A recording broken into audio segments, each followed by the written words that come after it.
Hello, hello, hello. John Mason, how is everybody? Hope you're all well. The war in Iran drags on. I see it as a continuation of the post Cold War hubris power that the United States had, after the war. I mean, all the European countries were impoverished and they couldn't afford to continue their empires, so they gradually faded them out. There was some fight, some resistance, like Britain trying to hold on to Kenya and France trying to hold on to Vietnam. But perhaps it was inevitable. I believe it was inevitable. But it took the fight of the people in those countries, the resistance, to make it happen. And I remember the attitude that we had after the war, that we were the most prosperous and powerful and virtuous country on the planet. And we were spreading our prosperity and our virtue and our democracy of a sort to other countries like Vietnam, which didn't work out. And actually, we our power, let's call it our our empire, our imperial status did not was not always used for good, to put it mildly. Like with Iran in 1953, with the overthrow of the government of Prime Minister Mohammad Mossadegh and reinstalling the Shah with the help of the CIA, and how the CIA in 1954 did a favor for United Fruit Company in Guatemala when the government tried to stage a land reform, transfer old, unused farmland to poor farmers who needed them, that United Fruit owned and didn't put in use. And our fiasco in Vietnam, trying to prop up a government that was supposed to be an alternative to the communist regime in Hanoi, CMD myself, and also trying to prop up the pathetic regime, so-called moderate regime in El Salvador, trying to tell us in the United States that they're having elections, the leftist rebels are being routed, and they're having a nice moderate government which in reality had trouble trying to ring in the rightist death squads running around the big cities, which was comprised of the same military and police and security forces we were trying to train. And apparently there's some nostalgia for that, which I believe is part of Trump's been hankering to acquire Canada, remember that from last year, and Greenland,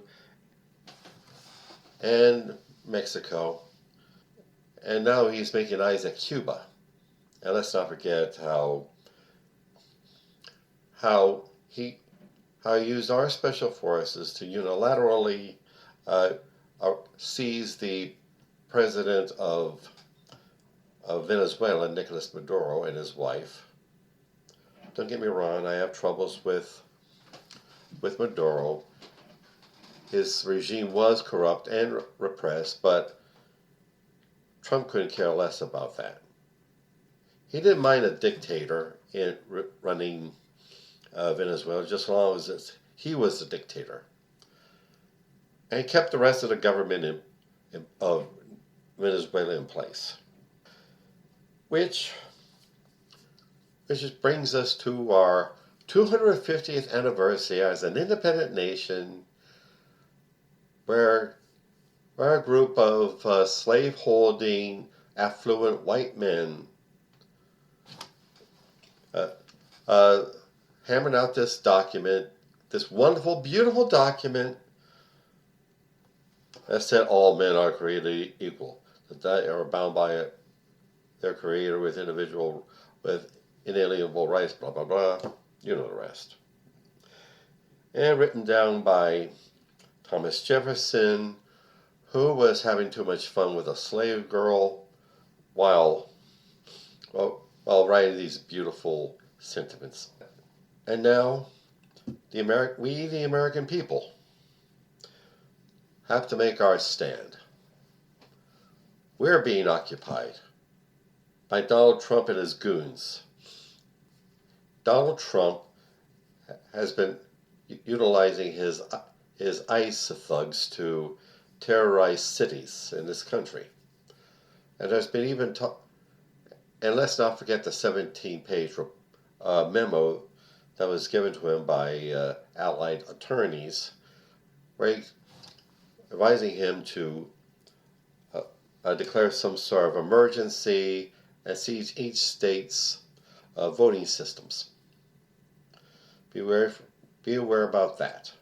Watch out for that. And get ready to fight. So, Americans, we have our work cut out for us. America must indeed be a responsible player in the world. We do have responsibilities in the world, given our power and might. But we cannot abuse it. We cannot succumb to the dark side of the force. We must reclaim our country. We must hit the streets and hit the ballot boxes and exercise our rights.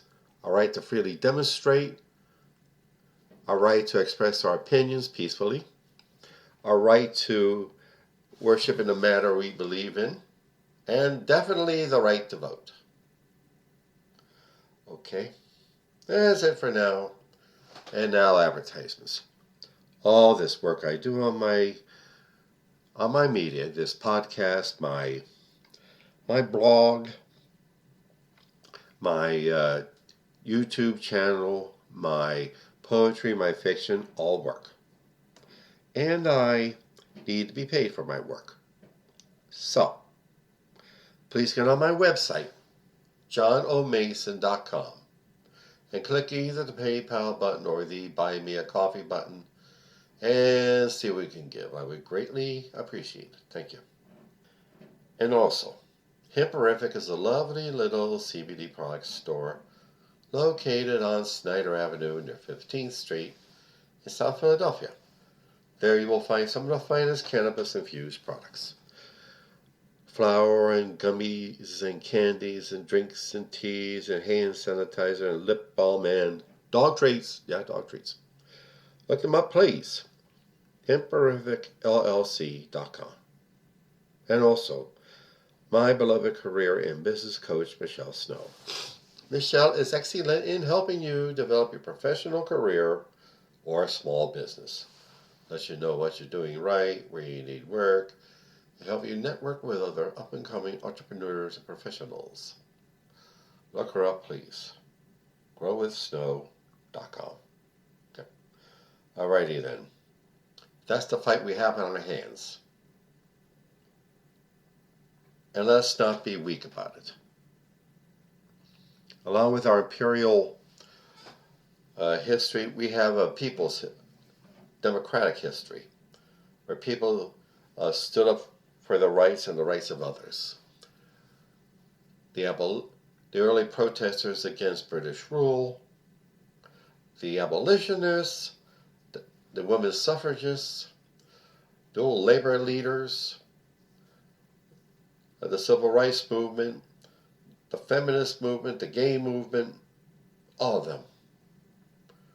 It's part of our heritage, our DNA. Let's never lose it. Thank you.